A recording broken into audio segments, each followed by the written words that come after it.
2 तारीख दुईटा बहुत बड़ घटना है। प्रथम घटना काଣା पाकिस्तान गोटे हिंदू मंदिर भांगी दिगला।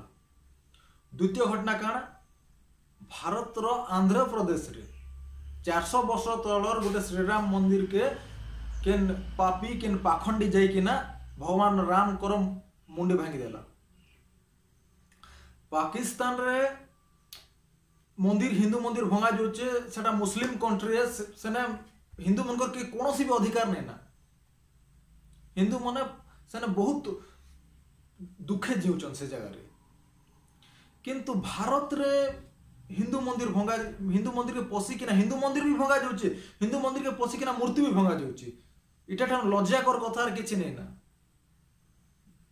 केन जदी बहुत बड़ दुखर कथा काना वर्तमान जाए केन मेनस्ट्रीम मीडिया ए जिनिस के देखाबार नहीं था। जदि केन चर्च भांगी थी ए जगह ने जदि केन मस्जिद भांगी थी पूरा दुनिया हल्ला है थी ना। आ मेनस्ट्रीम मीडिया न्यूज में वाले प्राइम टाइम शो करते ही जगह रे। आमे बहुत संख्यक अच्छू आमर मंदिर के पशिकिना भांगी दौन हमके लाज लगाबार कथा। एटा आंध्र प्रदेश रे गोटे वर्षे 18टा मंदिर भंगा हलाना।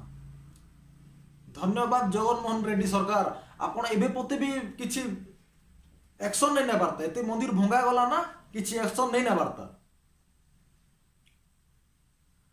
हिंदुस्तान रे आमे हिंदू सुरक्षित अच्छु भी निजर मन के गोटे प्रश्न पचराम एटा खाली काल के आंध्र प्रदेश रो मंदिर रो मूर्ति भंगा गला आज आमर केने भंगा जीव।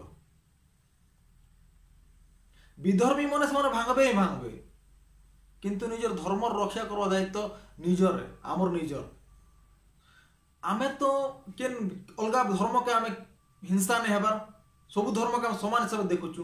तो आमर धर्म के कहीं कि तुम एते हिंद दृष्टि देखुच है आमर मंदिर के भांगुच आमर मूर्ति के भांगुच आमे तो कार अनिष्ट नहीं करबार ना। ई जिनिस रे आमे सब हिंदू आवाज उठा पड़वा। आपण जेन हिसाब आवाज उठे पारन आपण सोशल मीडिया रे आवाज उठे पारन जेंता भी करन। यदि आज आमे यदि टून नहीं फुटामा काल के हम पूरा विलुप्त हो जिमा। एटा सत कथा।